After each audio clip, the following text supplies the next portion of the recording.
Well, you know, a good bit of parenting is common sense. You provide your children a safe and nurturing environment to prepare them for life beyond your care. Still, there are laws to make sure parents provide education to their children. So what happens if mom and dad divorce and then can't agree on how to educate the children? Well, Dean Betts with the Betts Law Firm in Georgetown joins us this afternoon with some insight on the matter. Dean, thank you so much for joining us. Thanks for having me. So, as if joint custody in and of itself wasn't complicated enough, parents need to agree on how to educate the kids, don't they? That's right, Jim. As joint natural custodians of their children, they're both equally have equal rights and responsibilities with regard to their children. They're equally charged with the support, care, nurture, welfare, and education of the children. Mm-hmm. So by law, we as parents have to decide what's the best way to educate our kids. Right. Do we send them to public school? Do we send them to private school? Are there charter school options? Are there school choice, where you send your children outside of your school district? Do we homeschool our children? These are all very difficult decisions that we as parents have to make. Right. When you throw divorce or separation into that mix, those decisions can be even more difficult. Yeah. Is there ever a time where one parent has more authority than the other in making these decisions? If the parents are the joint custodians of their child, they have to agree about these decisions. They have to weigh the various options for educating their children with what's in the children's best interests. So they have to agree. They have to agree. But what if they don't, Dean? Well, if the court orders one parent to be a sole custodian of the child, then that parent can make those decisions independently of the other parent. Okay. But even in that situation, the custodial parent has to inform the non-custodial parent of what decisions are being made. Okay, but in a situation where there is joint custody, what if they just simply can't agree? If they're separated or divorced and they can't agree on how to best educate their kids, they may have to resort to the courts to figure that out. And the court will determine what's in the child's best interests and order the parents to educate the children in a certain way, be that public or private school, charter school, homeschool. So there are considerations that those decisions are based on? Absolutely. The court considers a variety of issues when deciding what's in the child's best interests. Right. And those are wishes of the parents? The wishes of the parents, what are the best educational opportunities for their kids, are there transportation issues? Mm-hmm. The court considers the wishes of the child. Right. If the child will be losing friends by going to a different school or have to go through different routines, right. Going or coming from school. Interacting with the parents is a big part of it too. And the interaction and interrelationship of the child with the parents. Yeah. Who helps out with the homework, what extracurricular activities the child's involved with. So it really comes down to the child adjusting to changes.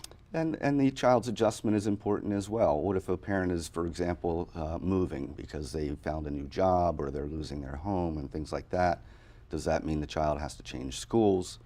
Why is the parent moving? What impact that will have on the children? Those are all issues that the court would consider. You touched on it, financial issues. What if there's what if the child is going to school now that requires tuition and there's financial issues? Now what? Well, that can be a big issue. If a child is in a household where the parents are separating or divorcing, typically that requires the parents to now maintain two separate households. That generally involves a loss of income to one or both of those households. So if a child's in private school and they have to pay tuition, issues come up as to whether the parents can afford that or not. And the court will try to strike a balance between the parent's ability to financially pay that tuition and the financial hardship that the parents may suffer as a result of that. Big picture, remember, it's all about the child. It's all about the best interests of the child. All about the baby. Thank you so Dean, much. thank you. Dean. Appreciate you coming in again. And if you would like to read more about the Betts Law Firm, go to our website, wboc.com, and click on our picture at the top of the page. Well, it's always good to get issues resolved outside of the courts, but sometimes bringing children into a courtroom is unavoidable, especially if the child is a victim. Yeah, the latest hire inside one prosecutor's office is helping to make the experience less traumatic for children. Holly is an 18-month-old yellow Labrador, and she's a trained professional. Her job is to comfort victims of terrible crimes while they testify in a courtroom. It's 7:30 a.m. Like any other household, we're greeted at the door. She's very friendly. 3 weeks on the job, Holly knows when it's time to get ready to work with Dad. Good girl. Stay. Dad is Prosecutor David Gilbert, and Holly is part of the new Victims Advocate program. For the past 3 weeks, she's been part of every morning drive. She does very well. They're trained not to get on the seats. Come on. Being treated like any other employee, and has quickly become the favorite coworker. Hi, baby. Hi. Holly is trained to sit or lie down for hours at a time next to someone who's taking the witness stand. It's something that came easy for her, but can be a tall order for a child. The child can see that she's there, and they can get some comfort from that dog being in the courtroom. In the court of law, every defendant has the chance to face their accuser. They sit several feet from a defendant. For a child who's the victim of a heinous crime, it can feel mere inches, which is why the prosecutor said he fought to have Holly in the courtroom so those children will never have to relive their darkest hours alone. She doesn't change their testimony. It doesn't, she doesn't affect that part of it. It just is that encouragement of having someone on your side. I've had a couple of cases where I've had victims get to the door of the courtroom and just can't go in. Those who work in the prosecutor's office see the difference she's already making in their own lives. The kind of environment that we work in can sometimes be a little bit stressful and a little disheartening, so we have to find ways to kind of get through the day, and she certainly has helped out in that a lot. Some people here aren't dog people, and to see them love on her is great. That includes Holly's new desk mate. I've never been around pets, and when she got here, it just seemed like she just was attached to me. But now I love her, and I love her being here.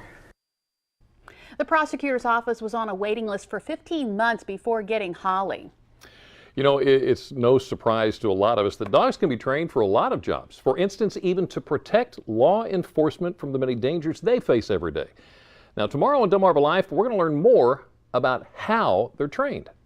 But coming up next, humans certainly provide help in times of need too. That's the purpose of the Radio Amateur Civil Emergency Service. Delmarva Life's Sean Stryker gives us a closer look at the group that are the eyes and ears of Sussex County during emergencies. And a little bit later on in the 50s and 60s, there was nothing like a good sock hop. Where the sounds came from for the Lindy Hop and the mashed potato is making a comeback. Delmarva Life will be right back.